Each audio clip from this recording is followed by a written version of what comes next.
지금 이곳은 충청남도 금산군 의총리에 있는 칠백의총입니다. 칠백의총 앞으로 넓은 평지가 보이고 있는데요. 바로 이곳이 1592년 8월에 조원과 영규대사가 일본 외적과 맞서 싸웠던 영곤평 일대입니다. 1592년 8월 1일 옥천에서 많은 의병들을 규합한 조헌 의병장이 이끄는 700여 명의 의병과 그리고 승려였던 연규대사가 이끄는 200여 명의 순군이 연합해서 청주성에서 전투를 하게 됩니다. 당시 조원과 영규대사가 이끄는 우리나라 군사들이 승리를 하게 되죠. 이 승리가 임진왜란 당시 첫 승리로 전하고 있습니다.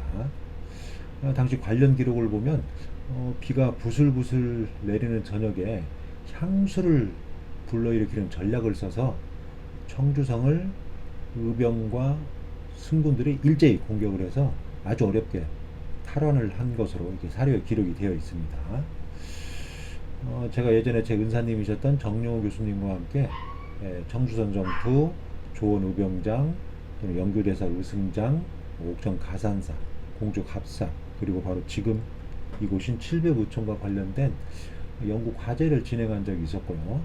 그때 관련 자료와 사료들, 또 사적 관련된 조사를 해서 연구 보고서를 작성을 한 기억이 있어서 비교적 이 시기에 있었던 특히 조원과 영규대사와 임진왜란과의 어떤 많은 사료를 보게 되었습니다. 그래서 비교적 자세히 알게 되었습니다.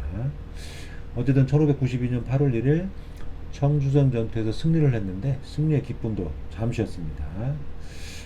곧바로 조원이 이끄는 700여 명의 의병과 영규대사가 이끄는 200여 명의 승군들은 전라도를 통해서 한양으로 올라가는 일본 왜군을 막기 위해서 바로 이곳 금산 영곤평으로 이동을 하게 됩니다. 당시 관련 기록을 보면 중과부적이라서 영구대사는 조금 더 작전을 세밀하게 짠 다음에 공격을 하자고 했는데 당시 의병장이었던 조원이 청주성에서 승리한 여세를 몰아서 전투를 하게 되면 승리를 할 수 있다는 그런 자신감, 이런 자신감으로 곧바로 왜군과 맞서 싸우게 됩니다. 8월 18일 왜군과 맞서서 금산 연곤평에서 전투를 벌였다고 합니다. 아주 넓은 평지였죠. 그런데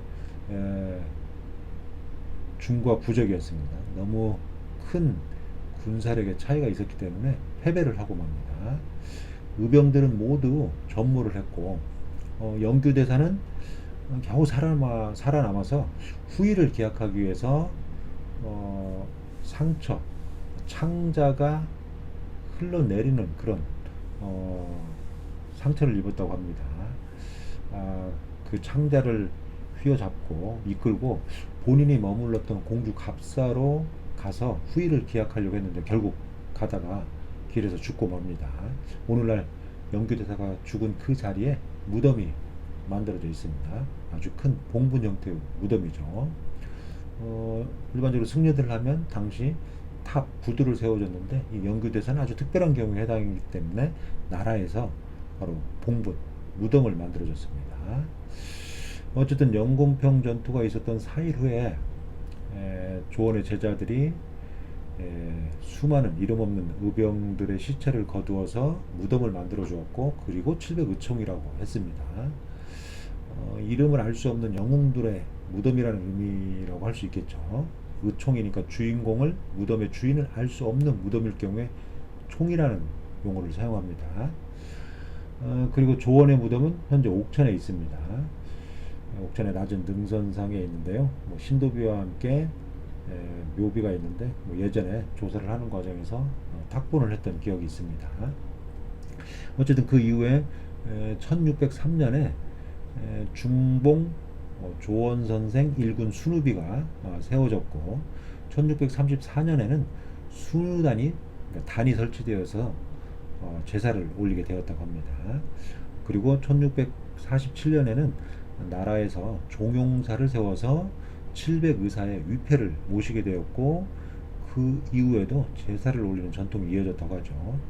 그런데 700명의 이름 없는 의병들만이 아니라 200여 명의 순군도 아주 중요한 전투에서 전부 다 순국을 했기 때문에 200여 명의 순군을 위한 비도 그 이후에 세워졌다고 합니다. 어쨌든 이러한 우리 역사에서 어떻게 보면 한과 슬픔이 잠겨져 있는 그런 역사적인 현장인데, 일제강점기인 1940년에 일본인들이 바로 이곳에 있었던 사당 건물 사후하고 의총, 그러니까 무덤도 허물고 중봉 조원 선생을 위해서 건립했던 순우비도 폭파를 해버렸고 땅도 팔아버렸다고 합니다. 아주 애석한 일이죠. 그리고 나서 이제 광복 후인 1592년에 이곳 군민들이 성금을 모아서 사후를 또 의총을 다시 짓고 다시 만들고 그렇게 해서 제사를 지냈다고 합니다. 그리고 1970년에 국가에서 사적으로 지정해서 지금까지 보존 관리하고 있습니다. 어쨌든 이 700의총, 안타까운 우리 역사를 그대로 볼 수 있는 역사 현장이라고 할 수 있습니다. 그리고 이 700의총을 통해서 우리가 외세에 의존하지 않고 자주 국방을 해야 되는 중요성을 보여주는 살아있는 역사 현장이라고도 할 수 있습니다. 결국은 나라를 스스로 지키는 것이지 오늘날 강대국이라고 할 수 있는 미국이, 중국이 우리나라를 절대 지켜주지는 않습니다. 이익이 될 경우에는 우리나라를 위해서 싸워주지만 본인 국가에, 본인 국민들에게 이익이 되지 않을 경우에는 절대 지켜주지 않을 겁니다. 어쨌든 이러한 역사의 진리를 비춰주는 장소가 바로 금산 700의총이라고 할 수가 있습니다. 역사의 교훈을 주는 그런 장소입니다.